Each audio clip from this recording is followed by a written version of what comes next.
আমন্ত্রণ news gallery অনুষ্ঠানে যারা আমাদের সঙ্গে আছেন সবার প্রতি কৃতজ্ঞতা। এই অনুষ্ঠানে আমরা প্রতিদিনকার বিভিন্ন গুরুত্বপূর্ণ সংবাদ নিয়ে কথা বলি, বিশ্লেষণ হয়। সেই বিশ্লেষণে সেই ঘটনার সঙ্গে সংশ্লিষ্ট ব্যক্তিরা যুক্ত হন বাংলাদেশ থেকে কিংবা দেশের বাইরে থেকে। এখন যেহেতু করোনার সময়, আমরা যে আলোচনাই করি না কেন, কোনো না কোনোভাবে করোনার এই দুঃসময়টি, দ্বিতীয় ঢেউটি চলে আসছে। আজকে এটি যে প্রথমে যে ব্যাপারটি নিয়ে কথা বলবো, একটা সংবাদ নিয়ে চোখে পড়লো, সেটি দেখলাম যে করোনার দ্বিতীয় ঢেউয়ে 12টি ছবির শুটিং স্থগিত। এই একটি বিষয় চোখে পড়লো এবং এটি নিয়ে একটু করোনার দ্বিতীয় ঢেউ বাংলাদেশের চলচ্চিত্রে কতটা আঘাত এনেছে সেটি একটু জানবার ইচ্ছা হয়েছে। তো সেই ব্যাপারটি কথা বলার জন্য আমাদের সঙ্গে এই মুহূর্তে যোগ দিয়েছেন বাংলাদেশ চলচ্চিত্র পরিচালক সমিতির সভাপতি সোহানুর রহমান। সোহানুর রহমান, আমাদের সাথে আমাকে শুনতে পাচ্ছেন তো? জি জি, আমাদের অনুষ্ঠানে স্বাগত আপনাকে।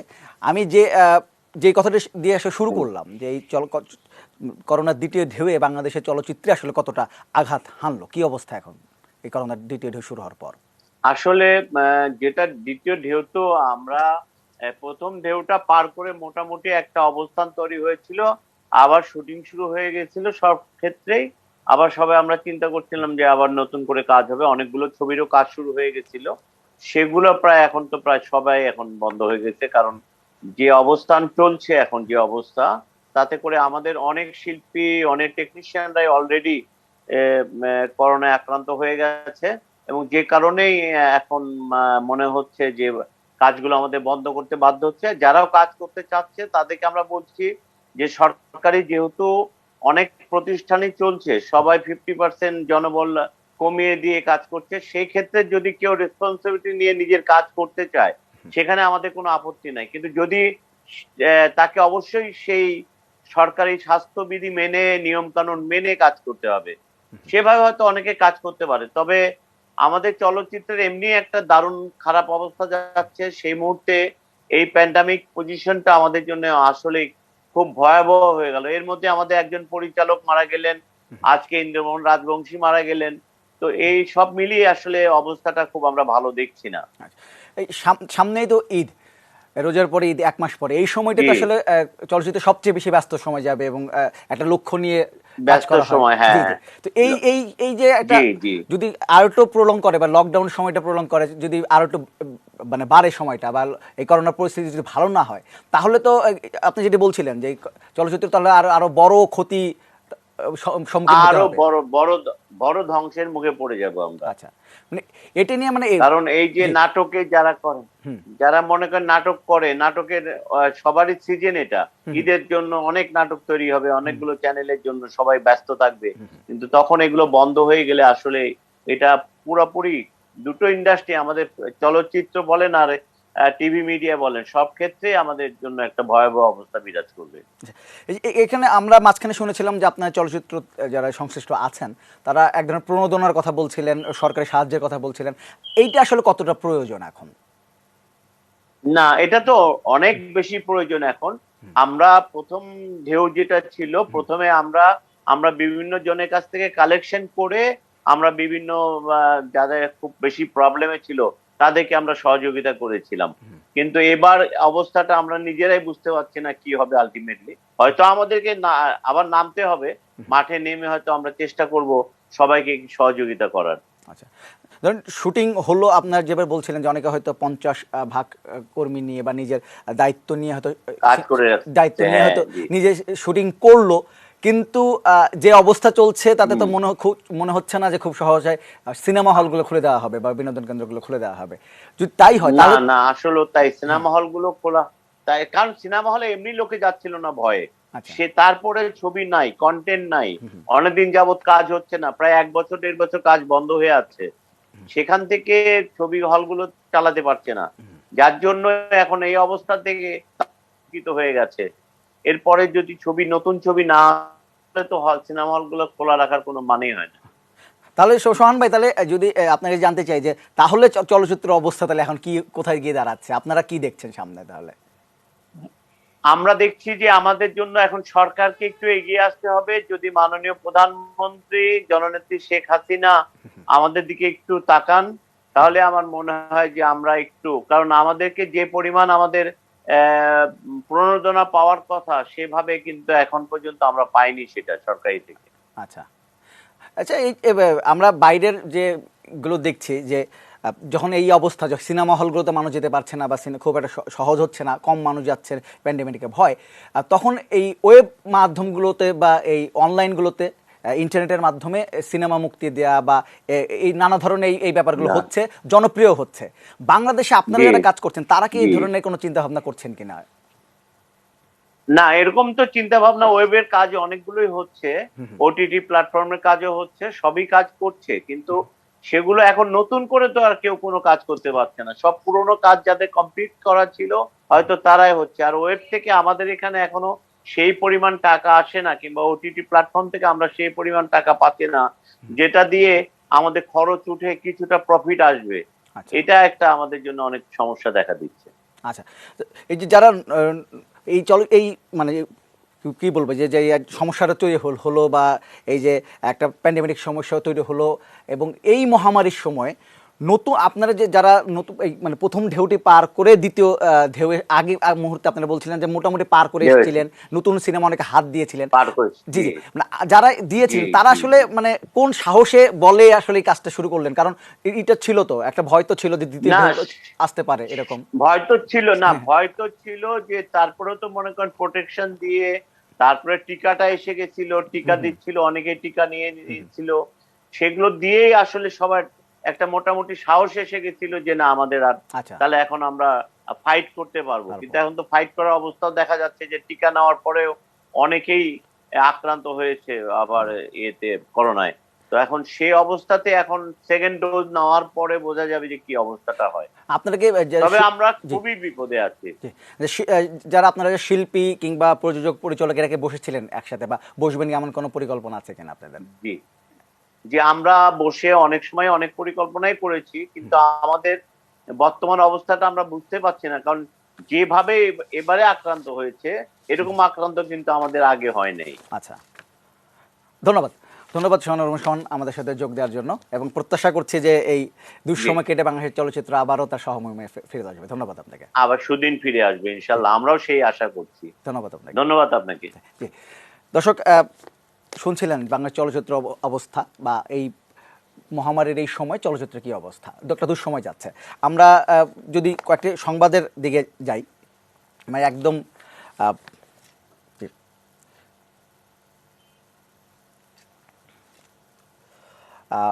বাংলা ট্রিবিউনে একটু যাব। বাংলা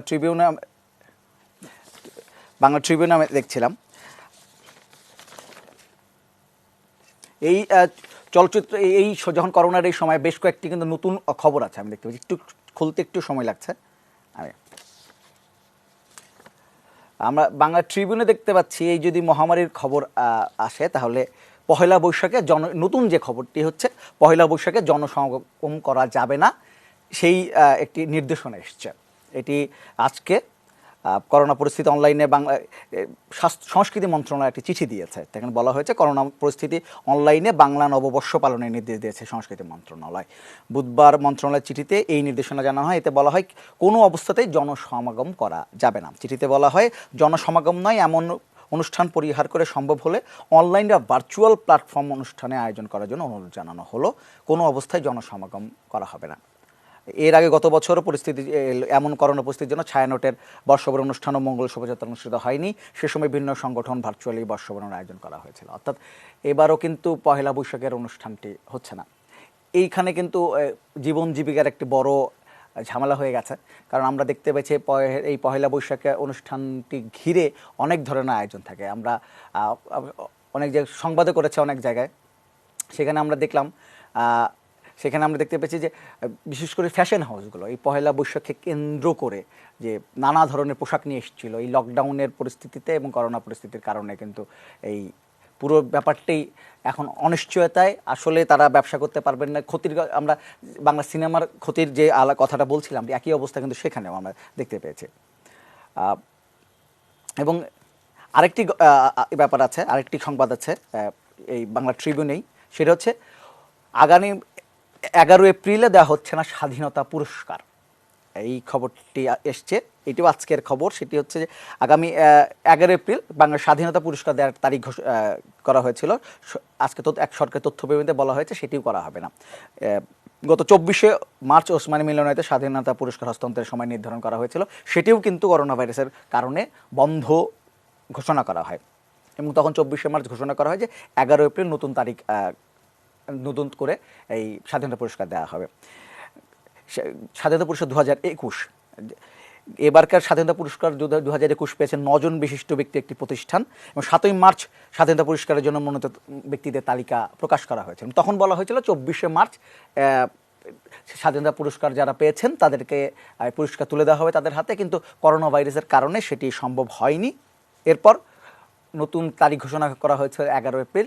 আজকে ঘোষণা এলো যে সেটিও করা সম্ভব হচ্ছে না, নতুন তারিখ দেওয়া হয়নি কিন্তু বলা হচ্ছে সেটিও সম্ভব হচ্ছে না। অর্থাৎ করোনা ভাইরাসের কারণে এই যে একের পর এক অনুষ্ঠান বাতিল, আমি যে বলছিলাম 2টি অনুষ্ঠান বাতিল করা হলো। পয়লা বৈশাখের জনসমাগম করা হবে না, সেটি গতবারে একই অবস্থা ছিল, সেটিও হয়েছে। আজকে 11 এপ্রিলে যে স্বাধীনতা পুরস্কার ঘোষণা ছিল সেটিও হবে না, সেটিও বাতিল ঘোষণা করা হয়েছে। এবং এই যে আমরা বইমেলার ব্যাপারটা দেখছি, সেখানে কিন্তু দেখা যাচ্ছে এই করোনা গত কয়েকদিনের যে রিপোর্ট, আমি গতকাল বইমেলার রিপোর্ট করেছি, গিয়েছিলাম সেখানে। আমি সেখানকার যারা প্রকাশক আছেন তাদের সাথে কথা বলেছি, তারা যেটি বলেছেন যে এই যে বইমেলার যে এত হতশ্রী চেহারা, এখন মানুষ নেই, বই বিক্রি নেই, এমন অবস্থা হয়েছে যে অনেক স্টলকে বা অনেক প্রকাশনীকে তাদের কর্মী ছাঁটাই করতে হয়েছে। স্টলে যারা কর্মী থাকেন, বিক্রয় কর্মী থাকে, তাদের ছাঁটাই করতে হয়েছে, কারণ এখন বই বিক্রি প্রায় শূন্যের কোঠায় নেমে এসছে। এই লকডাউনের কারণে মানুষ যেতে পারছে না, এই কারণে যে যারা স্টল খোলা রাখছেন তারা বলছেন যে বই বিক্রি তো হচ্ছে না, উল্টো প্রতিদিন স্টল খোলা রাখার কারণে যে খরচটা হচ্ছে সেটি তাদের আরও লস হচ্ছে, অর্থাৎ সেটি তারা পূরণ করার জন্য বিক্রয় কর্মী ছাঁটাই করছেন। এবং প্রকাশকরা বলছিলেন যে তারা যে কোনোভাবে হোক তারা এই বইমেলা বা এই লকডাউনের সময় তারা বইমেলাটি বন্ধ করে দেওয়ার পক্ষে। এবং তারা বলছেন সরকারি পর্যায় থেকে যদি কোনো সিদ্ধান্ত নেওয়া হয় যে এই ক্ষতিপূরণটা কীভাবে করা সম্ভব, বা কোনোভাবে যদি প্রকাশকদের যে ক্ষতি হলো এই বইমেলা সেটি যদি একটি প্রণোদনার মাধ্যমে করা সম্ভব হয়, সেটি তারা বলবেন সেটি হলে খুবই ভালো হয়। কিন্তু এখন তারা বলছেন যে এই বইমেলা আসলে চালু রাখার কোনো মান নেই। আমরা বাইরে থেকে অনেকেই মনে করছি যে প্রকাশকদের চাপে হয়তো বইমেলাটি খোলা রাখা হয়েছে। তাহলে আমি জিজ্ঞেস করেছিলাম যে কাদের সাথে তাহলে বইমেলা, দর্শক যারা বই প্রেমী তারাও যাচ্ছেন না, যারা প্রকাশক তারাও যাচ্ছেন, তারা বলছেন আসলে এটা তারাই বুঝতে পারছেন না কেন বইমেলা আছে। তবে তারা প্রত্যাশা করছেন যে পরিস্থিতি যদি ভালো হয় তাহলে সরকার কোনো না কোনোভাবে তাদের দিকে একটু খেয়াল করবেন, তা প্রকাশকদের যে ক্ষতি হলো সেটি তারা যদি সরকারিভাবে অনুদানের মাধ্যমে বা প্রণোদনের মাধ্যমে করা হয় তাহলে তাদের উপকার হবে। তবে বইমেলাটা বন্ধ হোক এটা তারা চাচ্ছেন। এই হচ্ছে এখন পর্যন্ত এই লকডাউন কিংবা এই মহামারীর কারণে বিভিন্ন ক্ষেত্রে যে নানা ধরনের সমস্যাগুলো আছে সেই কথাগুলো আপনার সাথে তুললাম। একটা ছোট্ট বিরতি যাব, সংবাদ বিরতির পরে এসে অন্যান্য আলোচনা থাকছে।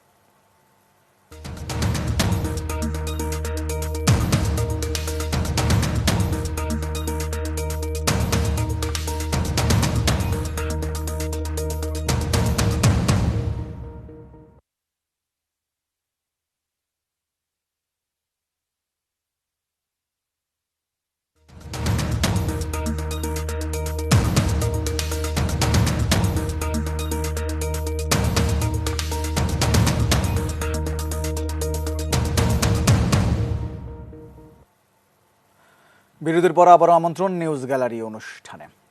এবং প্রথমে আমরা একটু অনলাইন পত্রিকাগুলোর কিছু সংবাদ পড়ে আসবো, গুরুত্বপূর্ণ সংবাদ, তারপরে একটু আলোচনায় যাব।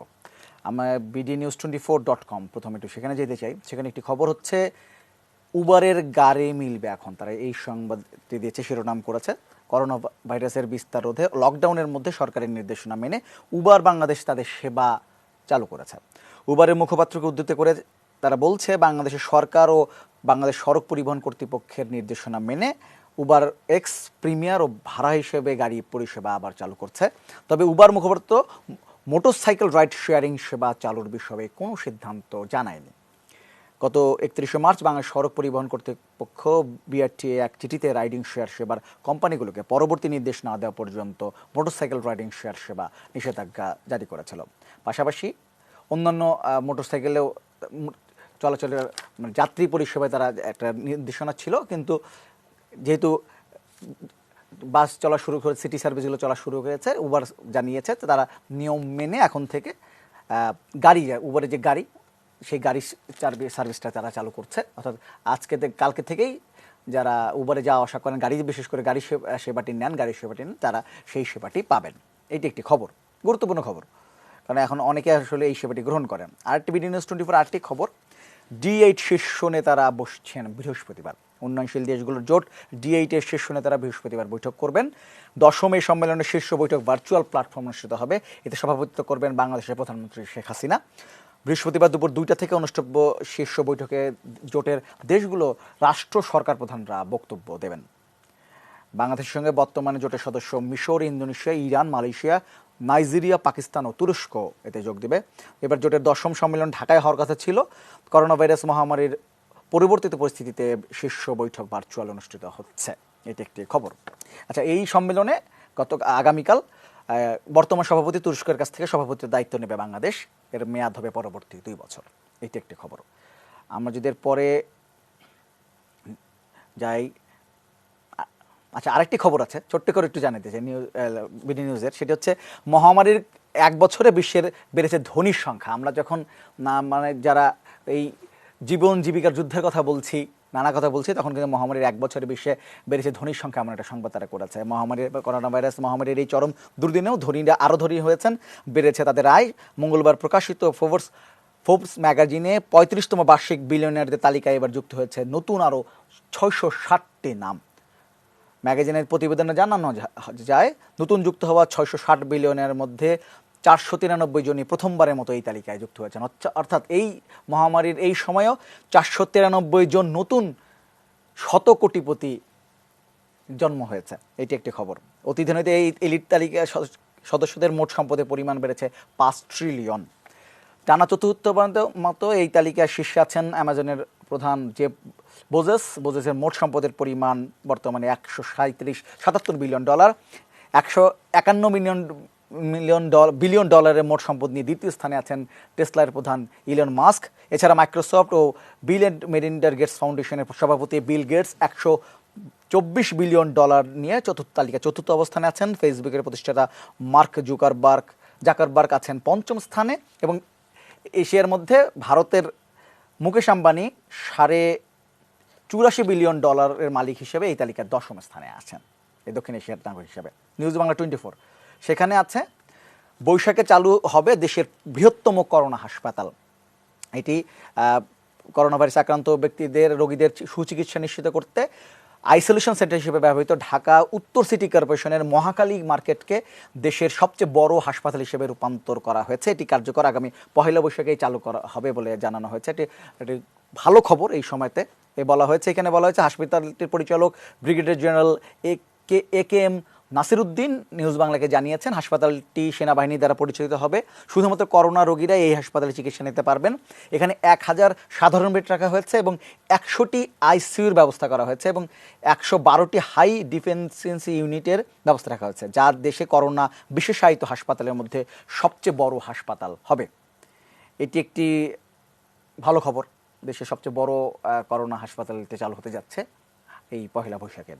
আর এটি একটি খবর। আর আরেকটি ভালো খবর আছে, ভালো খবর দিয়ে আসলে এই অনলাইনে সংবাদটা শেষ করবো। সেটা হচ্ছে সাড়া দিচ্ছেন নায়ক ফারুক।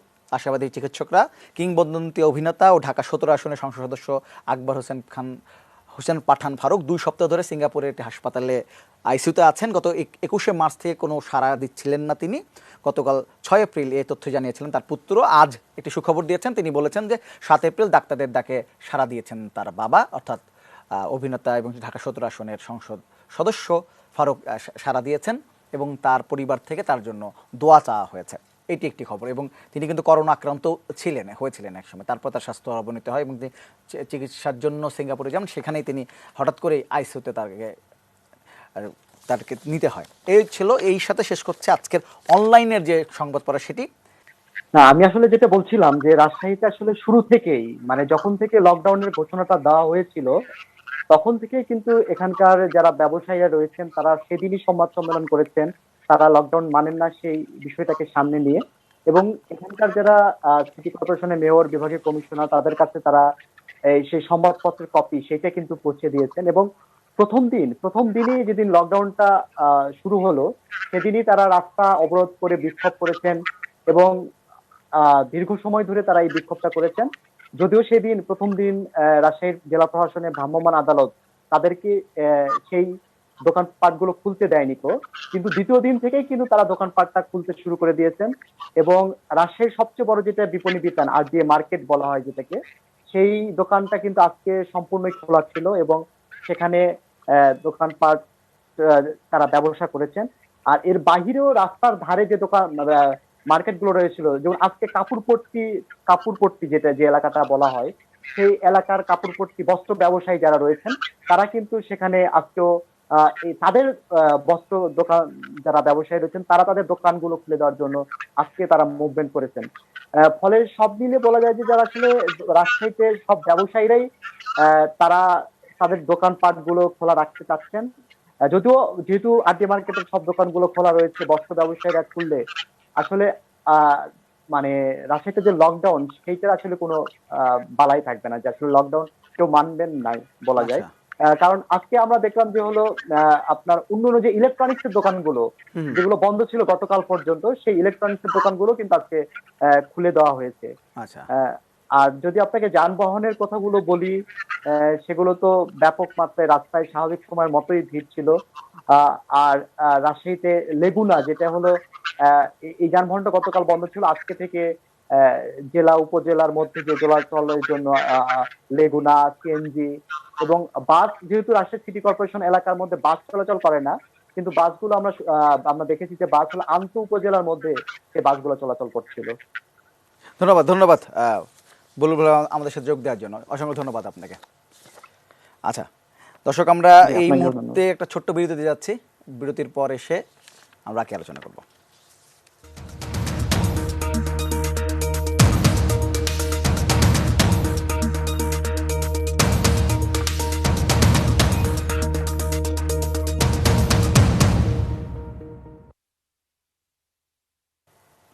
বিরতির পর আবার আমন্ত্রণ নিউজ গ্যালারি অনুষ্ঠানে।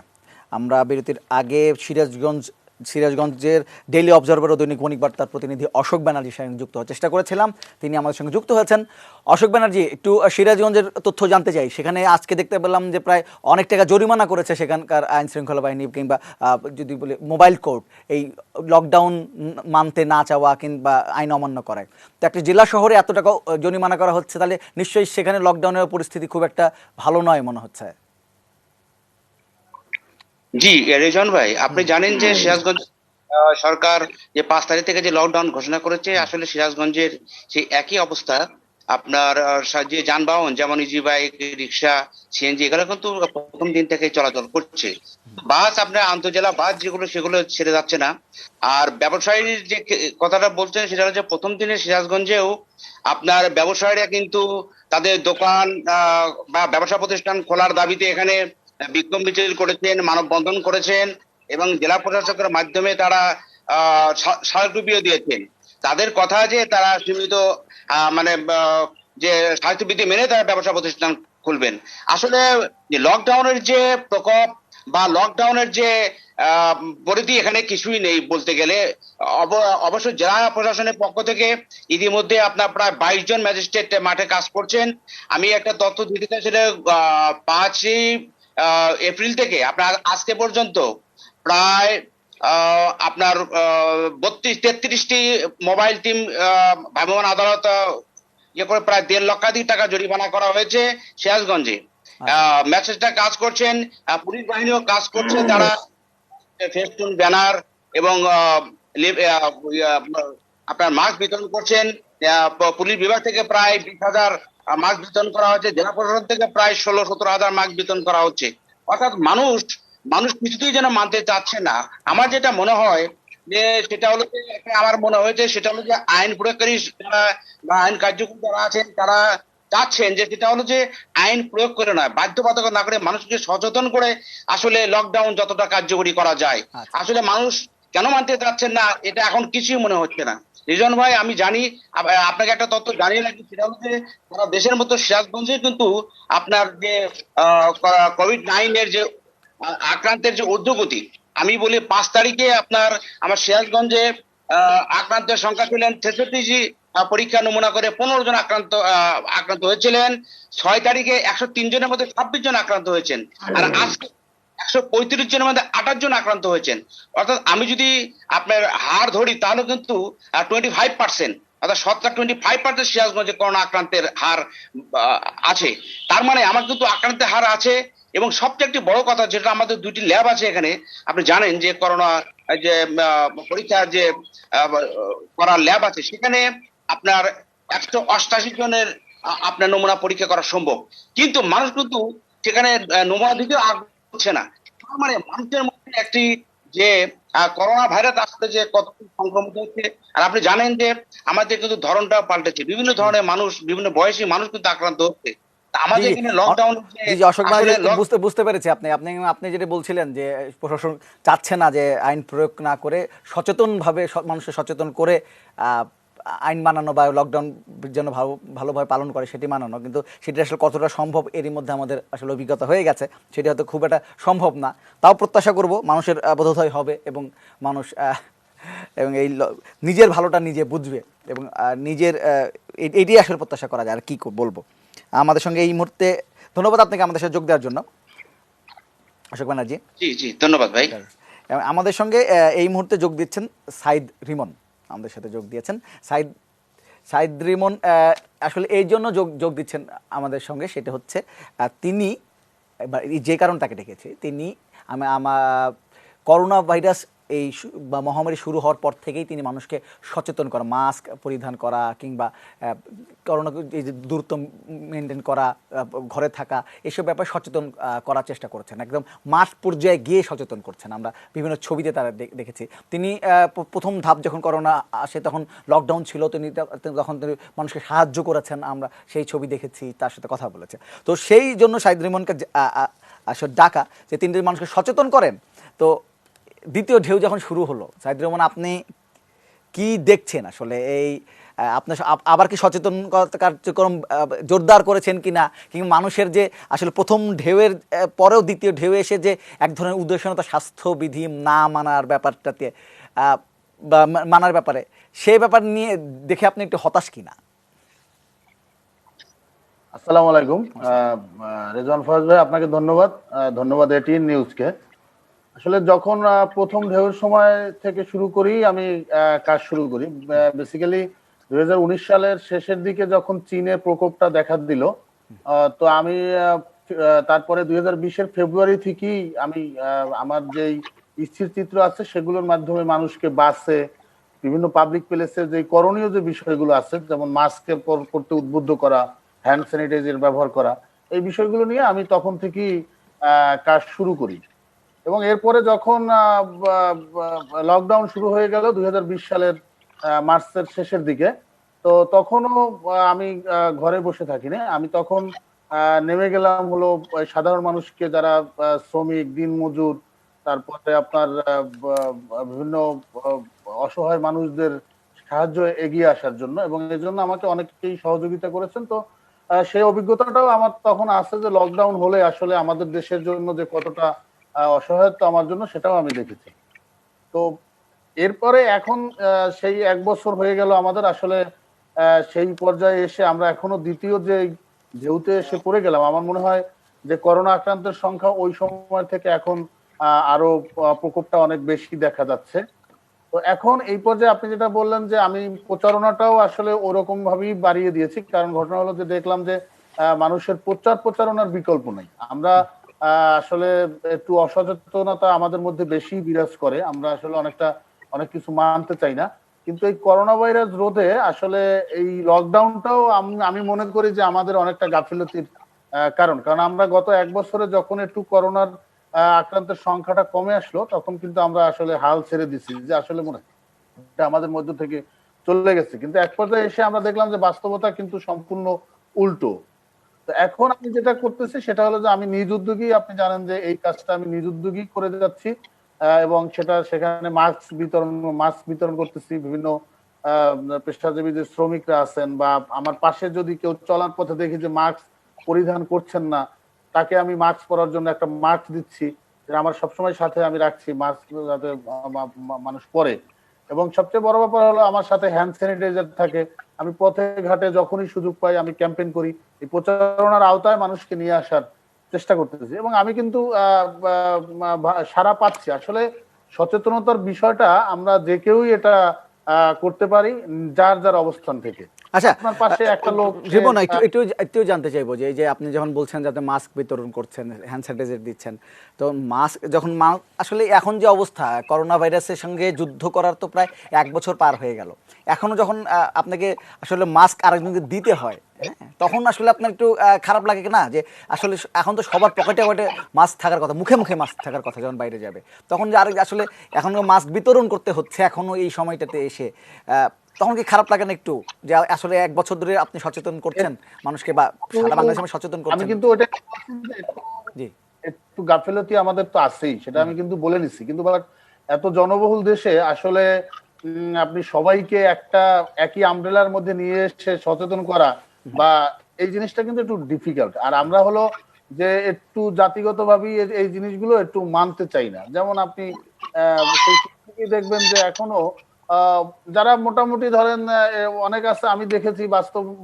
বাস্তবিক ভাবে যে হ্যাঁ, শিক্ষিত মানুষ, আচ্ছা। বাট তাদেরকে এ ধরনের কথা বললে আরে করোনা নাই বা করোনা এটা আমাদের এভাবে হবে না, জিনিসটা কিন্তু এরকম একটা গাফিলতি। এবং যারা এই ধরনের কাজ করেন, এবং মানুষ কিন্তু আপনি দেখবেন রাস্তাঘাটে এখন কিন্তু মাস্ক পরার পরিমাণটা কিন্তু বাড়তেছে, বিশেষ করে এই যে বেড়েছে। লকডাউনটা হওয়ার পরে, আমাদের যে সাময়িক যে লকডাউনটা, এটা হওয়ার পরে মানুষের মধ্যে কিন্তু একটা ভীতি কাজ কিন্তু করতেছে। রিমন কারণ হলো আপনি আপনি তো তারা অন্য কিন্তু অন্য কাজ করেন, তাহলে আপনি সেই কাজের ফাঁকে ফাঁকে যে মানুষকে সচেতন করা বা করোনা ভাইরাস সম্পর্কে সচেতন করা কিংবা কি করতে হবে সে স্বাস্থ্যবিধি মানার ক্ষেত্রে সচেতন করা, এই কার্যক্রমটা আপনি কোন সময় করেন বা কিভাবে ম্যানেজ করেন আসলে? এটা আমি সকালে যখন আমার অফিসিয়াল কাজে বাসা থেকে বের হই, বের হওয়ার সময় আমি এটা শুরু করি। আমার সাথে ব্যানার থাকে, আমার স্টিকার থাকে, এই যে এখন করোনাকালীন সময় হ্যান্ড স্যানিটাইজার থাকে, মাস্ক থাকে। তা আমি যখন বাসে উঠি আমার গায়ে আপনার এই যে টি শার্টে এই বিভিন্ন এই সচেতনতামূলক কথাগুলো লেখা থাকে, যেহেতু এখন প্রচারণার মধ্যে নর্মালি সবসময় যে যেমন সড়ক দুর্ঘটনা নিয়ে ক্যাম্পেইন করেছি যখন করোনা ছিল না, অনেক লোকজন জড়ো করে, এখন তো এই জিনিসটা একটা দূরত্ব মেনটেন করতে হয়। এই কারণে আমি চেষ্টা করি যে একটা দূরত্ব বজায় রেখে বিভিন্ন ব্যানার নিয়ে দাঁড়িয়ে থাকা। আহ, আমার সাথে একটা মাইক থাকে, ওই মাইকে আমি কথা রেকর্ড করে ওটা বাজাতে থাকি, বাজাতে বাজাতে হাঁটতে থাকি, আশেপাশের মানুষ ওটা শুনলো, এটাও একটা প্রচারণার কৌশল। এবং বাসে উঠে আমি আমি আমি বাসে উঠে কথা বলি যাত্রীদের উদ্দেশ্যে যে এই যে করণীয় বিষয়গুলো আছে এই বিষয়গুলো নিয়ে। এবং এই এই কথাগুলো বলে বা এই করার জন্য কেউ কিন্তু আসলে ওভাবে রিয়াক্ট করে না, যে মাস্ক করতে বললাম বা স্যানিটাইজিং করার জন্য বললাম, কেউ কিন্তু বলে না যে করবে না বা বিরক্তি প্রকাশ করে না। তো এই আপনার জিনিসগুলো আপনার কিন্তু তাগিদটা জানতে কাজকে চাই, কোন এগিয়ে তাগিদ নিয়ে থেকে যে এই যে সমাজে বিভিন্ন বিষয় নিয়ে এখন করোনা ভাইরাস সচেতনতা নিয়ে কাজ করছেন, এই তাগিদটা জানতে চাই, কি তাগিদে আসলে আপনি নিজের কাজকর্ম ফাঁকে ফাঁকে? আসলে এটা আমার একটা মানে নিজের একটা ব্যক্তিগত উদ্যোগ, এবং এটা আমার একটা প্যাশন আপনি বলতে পারেন। আমি দীর্ঘ 12 বছর ধরেই বিভিন্ন বিষয়ের উপর এই কাজটা করে যাচ্ছি। সড়ক দুর্ঘটনা, মাদকের মরণ ছোবল, তারপরে আরো যেই মলম পার্টির খপ্পর, অজ্ঞান পার্টির খপ্পর, বিভিন্ন ইস্যুজ নিয়েই কিন্তু আমি এগুলো আমার রেগুলার একটা ওয়ার্ক। আর চাকরির পাশাপাশি আমি এগুলো নিজের উদ্যোগেই করি, বিভিন্ন স্কুল কলেজ ইউনিভার্সিটিতে করি, বাস শ্রমিকদের নিয়ে করি। এই খরচটা কাজটা আমি এই এভাবেই এগিয়ে পরিচালনা নিয়ে করতে যাচ্ছি। গেলে তো বেশ খরচ আছে, আর এই যে লিফলেট ছাপান বাই করেন, এই খরচটা কোত্থেকে আসে? নিজের থেকে? এটা আমার এই যে এখন যেটা করতেছি যে হ্যান্ড স্যানিটাইজিং বা মাস্ক, এটা আমার সম্পূর্ণ ব্যক্তিগত উদ্যোগী। আমি যতটুকু পারি আমার আয়ের একটা অংশ এখানে আমি ব্যয় করি। তবে করোনাকালীন সময়ে আমি 10,000 মানুষকে, গত লকডাউনে প্রায় 10,000 অসহায় মানুষকে একবেলার খাবার পরিবেশন করেছি, এবং প্রায় 1,500 মানুষকে শুকনো খাবার, এই চাল ডাল তেল পেঁয়াজ এগুলো প্রদান করেছি। এবং সেখানে আমার যারা শুভাকাঙ্ক্ষী ছিলেন, আমার ফেসবুকে আমার ইউনিভার্সিটির বন্ধু বান্ধব, আমার তারপরে স্কুলমেট, হ্যাঁ, তারপরে আমার কলিগ, এবং সবাই কিন্তু এখানে কন্ট্রিবিউশন ছিল।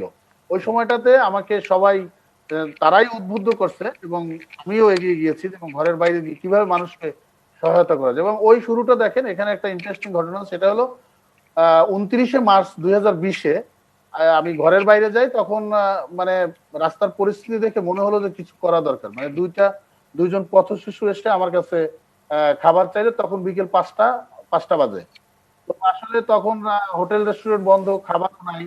তো আমি বললাম যে কি খাবে, পরে 30 টাকা চাইলো দুইজন। 30 টাকা দেওয়ার পরে তারা ওই পাশের এক জায়গায় মানে ঘন ডাল আর হলো ভাত নিয়ে এসে আমাকে দেখালো যে আপনি তো বিশ্বাস করলেন না, এই দেখেন আমরা নিয়ে আসি। তো জিনিসটা আমাকে খুবই মর্মাহত হই আমি, এবং আমি বাসায় এসে আমার ওয়াইফের সাথে আলাপ করি যে আসলে কি করা যায়। তখন আমি বাসায় আমার সাধ্য মতো আমি পরের দিন 35টি এক বেলার খাবার রান্না করে আমি বিতরণ করি, এবং সেই ছবি যখন আবার ফেসবুকে পোস্ট করে করি, তখন মানুষই আমাকে আগ্রহ প্রকাশ করলেন যে আসলে এটা করা দরকার, এবং সেই 35টি খাবার কিন্তু একসময় 10,000 খাবারে পরিণত হলো, এবং সেই কার্যক্রম আমার এখনো চলছে আর কি। ধন্যবাদ। এই যে আসলে জি। ওই সময়গুলো, জি ধন্যবাদ সাইদ রহমান আমাদের সাথে যোগ দেওয়ার জন্য, এবং আপনার যে আসলে আপনাকে আজকে আমাদের সাথে এই নিয়ে আসা বা কানেক্ট করার একমাত্রই কারণ ছিল মানুষকে বোঝানো যে এই যে আমরা করোনা ভাইরাস নিয়ে নানা ধরনের কি বলবো ভয়ের কথা বলি, অসচেতনতার কথা বলি, কিন্তু সেই সঙ্গে কিন্তু অনেক ভালো ভালো গল্পও আছে যেখানে মানুষের পাশে দাঁড়ায় মানুষ, এবং এই যে এক হয়ে কাজ করলে অনেকের উপকার করা যায় এবং ভালো একটি কাজ করলে আরও অনেকে এসে সাহায্য করে, সেটি একটা উদাহরণ হতে পারেন আপনি, বা আপনার কাজ হয়তো আপনি উদাহরণ। আমাদের সাথে যোগ দেওয়ার জন্য অসংখ্য ধন্যবাদ আপনাকে। ধন্যবাদ আপনাকে। ধন্যবাদ। ধন্যবাদ। দর্শক, এই আজকের অনুষ্ঠান আমরা এখানে শেষ করব, আমাদের আয়োজন শেষ, সময়ও শেষ হয়ে গেছে। আপনারা ভালো থাকবেন, সুস্থ থাকবেন, টিনের সঙ্গে থাকবেন। তবে যাবার আগে একদম শেষ করে দিচ্ছি না, বিদায় নিলাম আগে একটু, কারণ আমরা একটু যাব ক্রিস গেইলের একটা ব্যাপার দেখে। ক্রিস গেইল এখন ইন্ডিয়ায় আছেন IPL খেলার জন্য, তিনি এখন কোয়ারেন্টাইনে আছেন। তো বাংলাদেশের মানুষের কাছে বেশি মানুষ কোয়ারেন্টাইনে থাকতে চান না, আসলে এই সময়টা থাকতে চান না, কারণ কি যে খুব বোরিং সময়, একা একা বন্দি জীবন, বোরিং সময়, এই জন্য এই কোয়ারেন্টাইন মানানো একটা অনেক কষ্টসাধ্য ব্যাপার হয়ে যায়, আমাদের অভিজ্ঞতা তাই বলছে। কিন্তু ক্রিস গেইল কি খুব বাজে অবস্থায় আছেন? কি করছেন কোয়ারেন্টাইনে? সেই ছবিটা দেখতে দেখতে আমরা বিদায় নেব। ভালো থাকবেন।